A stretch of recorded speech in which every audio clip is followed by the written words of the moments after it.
Hi everybody, good morning, Tracy Brown. I am at one of my walking places. Whole other video, but I often only have, honestly, 2 minutes or 5 minutes or 7 minutes, probably 20 on a good day sometimes, to get my morning started with something like this. So I have a little time, and I wanted to spend it with you guys. So I apologize, I know that I have this happening a lot, and I didn't want to take the time to do it and miss out on video time. So I want to talk about control, because I know when I was struggling with food and weight and over exercise and restricting and binging and counting and obsessing, I felt like that is what I needed more of to fix everything. So if I wasn't liking my body, I needed to get into the gym and run more. Until I couldn't really run anymore, I ran out of time. Or if I eat something I shouldn't have, I need to make up for it. Shouldn't in quotes, of course, before I knew better. Or if I underate, which you thought would be a good thing, I don't ever remember feeling happy about that. I remember feeling like, okay, how am I going to keep this up? It was never like a moment of like rest or peace, which is why control doesn't work. And I say all that lovingly because I know a lot of you feel like, yeah, when I just like follow a diet, I don't feel so bad. I don't feel so bad in my body. I maybe can lose weight, and that makes me feel more confident, more powerful, more successful. Like I don't have to deal with so much stuff. And if you're having thoughts like that, that is what I want you to look at, is if you're using food or exercise in any kind of way to not feel something for a few minutes, even if it's your own fears about somebody else judging you, or lack of self-worth, or relationship issues, or whatever it is, the way I did, there's not a thing that I can think of that I didn't use food or exercise for. Poor body image and squishing down disappointments from growing up with my family, or relationship things, or trauma things, or all kinds of stuff. Living in this really fat-phobic world. I mean, I'm a highly sensitive person, and by the time I was 16 years old, which I'm going to do a really, really honest video about in a little bit here, in a couple days probably, is that by the time I was 16, I was like, I was so over this world. I was like, I don't get it. Why are we so cruel to each other? And why do things just don't make sense to me? And I'm done. And that was one of the reasons that my disordered eating started. And you'd think, like, really? Existential angst? But yeah, I was just, it wasn't that I chose, like, oh, I'm going to, like, eat less cookies like the cool girls, which was what I thought I should do. And then that'll make me more popular and more normal. When that started, it was just something that hooked me in, and it took away some of this overload sensory-wise. And I felt like, oh, here's a way I can control these feelings, and I don't feel so bad anymore. So when you're feeling like the container is lifted, when you start intuitive eating, and a lot of us start intuitive eating, sorry, froze there a second, we don't really realize that we are doing it, but we can look back. You can just take a second now and look back at all the diets you've ever been on, or times in your eating disorder where you're focusing on something and it takes you away from maybe something else you were thinking about, if you really take a second to think about it.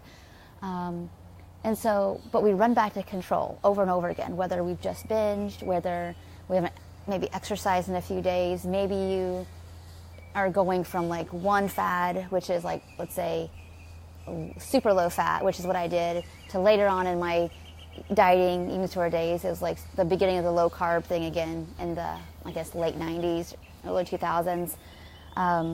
Started doing that. So it's just one thing after another. And our rational brains, we can't really utilize them very well sometimes, because we're so into feeling overloaded with the feelings and the sensations, like, oh my gosh, if I let this go, the worst things are going to happen. I'm going to feel more feelings, or I'm going to gain weight and feel more feelings and have to like deal with people's judgment or whatever. And so we use food restriction and then rebellion eating because we can't keep that up. And everything's like a Band-Aid. And that's why I put in the title, let's stop using Band-Aids to fix tumors. Because it aches me, it pains me, it hurts me a lot. I've been doing this work a long time, over 12 years. And when I see people first starting out with intuitive eating and feeling really petrified and scared and they're trying to go it alone, I remember what that was like because I did it. And then I also recognize that we just don't know what we don't know yet, which is the sensations of all these unprocessed emotions that feel so excruciating. We can deal with the facts, and they're painful, and we have to deal with those with love and support. But I think the hardest part at the beginning is like feeling like we don't have an anchor. And intuitive eating can give you this only if you start to see it as a tool to help you be more grounded versus something to try to get right and to get perfect.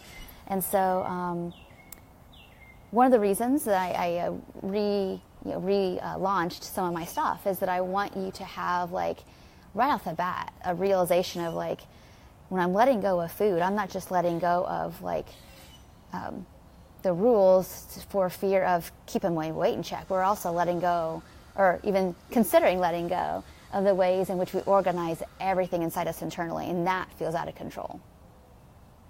It feels out of control when your body's like, oh my gosh, give me all the foods that I haven't had in a while. That can feel out of control when your whole life has been about trying to control to feel better. And so the free gift right now that I'm really encouraging you to get, I'm going to put the link down below. It's really, really important to understand that, like, underneath bad body wishes or thoughts, bad body thoughts and body bashing and all these things is really how extremely and excruciatingly uncomfortable we feel with all this backlog of maybe your whole life of stuff. And these was for me. Like, when I had any sort of, it was like the breaking point for me. And it took me a good 7 years.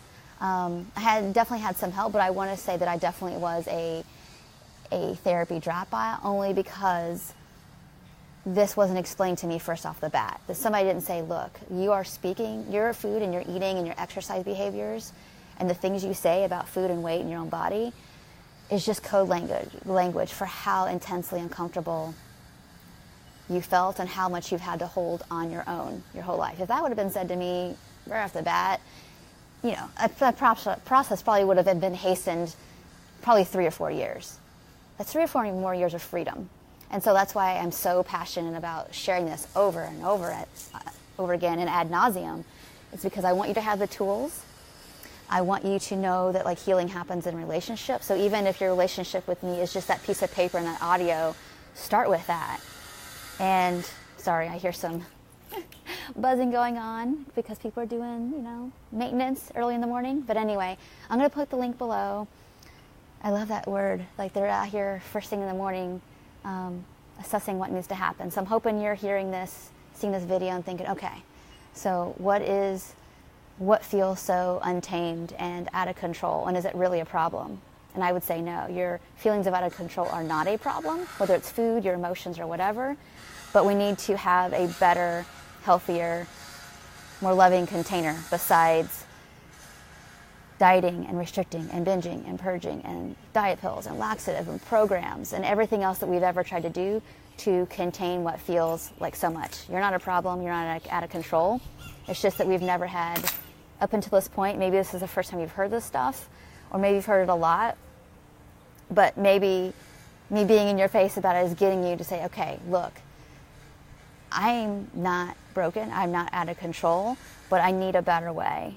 And I need to slow myself down and learn how to, just one little molecule at a time, learn how to take in more good, which is what I try to help people make space for, is more good in their bodies, and learn to separate out, like, what is actually the feeling of, like, unprocessed stuff, and what is the actual hunger and all the nuts and bolts of, like, intuitive eating and hunger and fullness. So, like, people can go through hunger and fullness, intuitive eating work, and even go further and do the really fun nuances of it to get really clear about things physically, but to really have more completion about things and to understand what's happening in this freaking amazing, wise body of ours and all the wisdom it holds. Is we really want to get deeper into what part of us is this more emotional, spiritual messenger, and which part of us is like that, the spiritual stuff. Not spiritual, but like the physical, the wise, wisdom, hunger, fullness, all that good stuff too. So thank you, Lynn. I appreciate that. It's awesome. I love what you're doing too.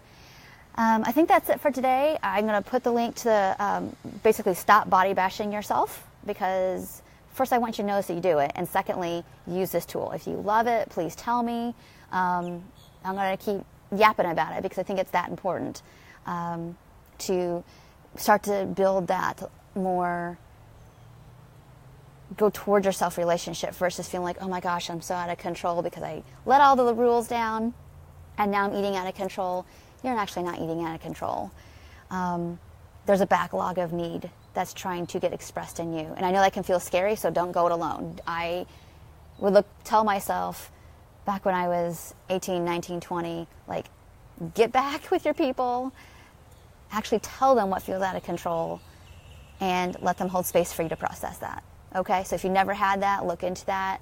I do that work. There's lots of other awesome people who do that work.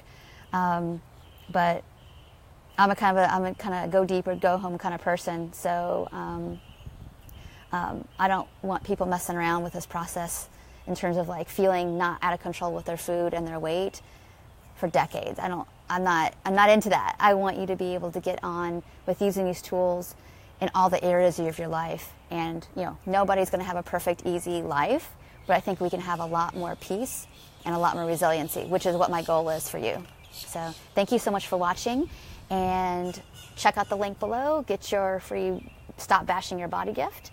And if you have comments or questions, or if you're somebody who would love to get on live with me and decode this so other people can see how it works, private message me and we'll set it up. All right, thanks so much, and I'll talk to you all very soon. Take care. Bye.